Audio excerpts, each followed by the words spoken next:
Shalom Bapak Ibu yang terkasih, kembali kita bersyukur oleh anugerah Tuhan yang sudah menolong kita sehingga pagi hari ini kita bangun dengan tubuh yang sehat. Dan sebelum kita memulai segala sesuatu, kita datang kepada Tuhan dan memohon pimpinannya. Mari kita berdoa.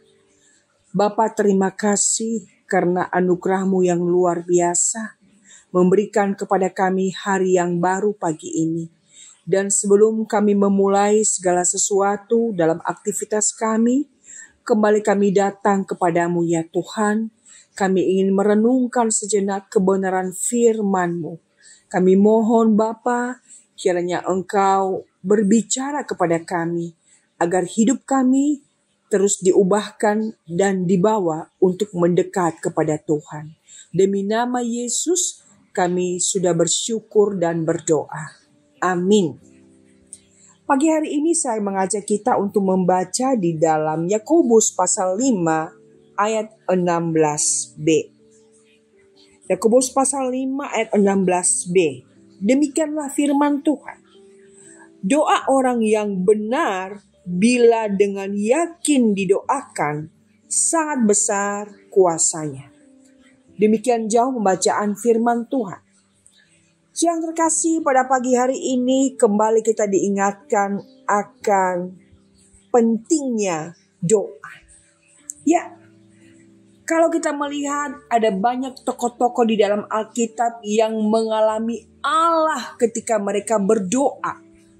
Di dalam keterpurukan, di dalam ketidakberdayaan, ketika menghadapi jalan buntu, ketika mengalami sakit penyakit, ketika mengalami kesulitan, mereka datang kepada Tuhan, mereka berseru, mereka berdoa dan Tuhan menjawab. Ya, ada banyak tokoh-tokoh Alkitab yang mengalami Tuhan melalui doa. Izinkan saya bertanya, pada hari ini, bagaimana pula kehidupan doa kita di hadapan Tuhan? Adakah doa itu hanya kita lakukan saat situasi genting, pada saat-saat tertentu saja, dan ketika situasi hidup kita sudah kembali baik, sudah kembali pulih, maka kita kembali pada keadaan yang biasa-biasa saja, kembali sibuk dengan rutinitas dan aktivitas kita? Nah, saudara, sebagai orang Kristen seharusnya doa itu adalah merupakan bagian yang sangat esensial di dalam hidup anak-anak Tuhan. Karena Yesus sendiri berkata, mintalah maka akan diberikan kepadamu. Dan segala sesuatu yang engkau minta di dalam namaku, engkau akan menerimanya. Ya, Tuhan telah mengklaim kepada kita, jikalau kita ingin mendapatkan sesuatu, maka berdoa dan mintalah di dalam namanya. Tentunya doa yang bukan sesuai dengan kehendak kita, tetapi adalah doa yang sesuai dengan kehendak Tuhan. Namun ketika kita tahu isi hati Tuhan, saat kita sudah dekat dengan Tuhan, maka kita akan berdoa sesuai kehendaknya. Tapi jikalau kita hidup jauh dari Tuhan, bagaimana kita mengetahui isi hatinya? Yang terkasih, biarlah kita sebagai orang percaya boleh terus-menerus membangun kehidupan doa kita di hadapan Tuhan. Karena Yakobus berkata, doa orang benar itu adalah sangat besar kuasanya. Bukan hanya sekedar besar, tapi sangat besar kuasanya, powernya. Dan itu dialami oleh Elia. Dalam ayat yang ke-17 Yakobus melanjutkan tulisannya, Elia adalah manusia biasa sama seperti kita. Dan ia telah bersungguh-sungguh berdoa supaya hujan jangan turun. Dan hujan pun tidak turun di bumi selama 3 tahun dan 6 bulan.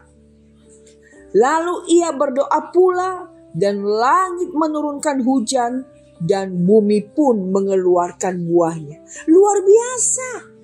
Yakobus sudah menegaskan di sini bahwa Elia adalah manusia biasa sama seperti kita. Ya, Elia bukan manusia ilahi. Elia bukan malaikat. Elia bukan manusia yang berasal dari surga. Bukan. Sama seperti kita. Bahkan Elia sendiri Alkitab mencatat dengan transparan, di mana ia pernah mengalami stres yang luar biasa dan meminta supaya Tuhan mencabut saja nyawanya. Bukankah Elia benar-benar sama seperti kita? Pernah mengalami depresi, pernah mengalami keterpurukan, pernah mengalami down, pernah mengalami titik nadir. Tapi di dalam bagian ini dicatat Yakobus ketika ia berdoa, Tuhan menjawab dan Tuhan melakukan hal yang ajaib. Saudara, saya tidak mengerti pergumulan apa yang Bapak Ibu alami hari ini. Tapi mari kita mengimani firman Tuhan ini, bahwa doa orang benar besar kuasanya. Ya, ketika kita menghidupi firman Tuhan, ketika kita belajar berserah kepada Tuhan, ketika kita berseru kepada nama Tuhan, maka kita akan mengalami kuasa Allah. Doa adalah sebuah terowongan yang membawa kita untuk mengalami siapa Tuhan dalam hidup kita. Melalui doa kita akan mengalami anugerah demi anugerah. Bahwa Tuhan itu berkuasa. Bahwa Tuhan itu hebat. Bahwa Tuhan itu sanggup melakukan melampaui dari apa yang kita doakan. Mari saudara, apapun situasi hidup yang kita alami sekarang ini, kesulitan apapun yang kita hadapi, jangan kita memandang keadaan dan berfokus di dalamnya. Tapi alihkan pandangan kita dan mengarahkannya kepada Tuhan. Percayalah bahwa tak ada yang mustahil. Doa orang benar besar kuasanya. Tuhan menolong kita. Amin. Mari kita berdoa. Bapak, terima kasih buat perenungan ini yang kembali mengingatkan kami bagaimana kami hidup bersandar kepada Tuhan melalui doa-doa kami. Doa adalah merupakan wujud penyerahan diri kami. Doa adalah merupakan pengakuan kami bahwa kami tidak berdaya. Namun bersama Tuhan kami akan mampu menghadapi situasi kondisi apapun. Karena doa orang benar besar kuasanya. Berikan kami anugerah Tuhan untuk mengalami Engkau melalui doa-doa kami. Bapa, berkati kami sepanjang hari ini. Dan biarlah Engkau terus dimuliakan melalui perbuatan-Mu yang ajaib di dalam hidup kami. Terima kasih Tuhan. Kami berdoa, kami berserah, kami bersyukur di dalam nama Tuhan kami Yesus Kristus. Amin. Tuhan memberkati saudara.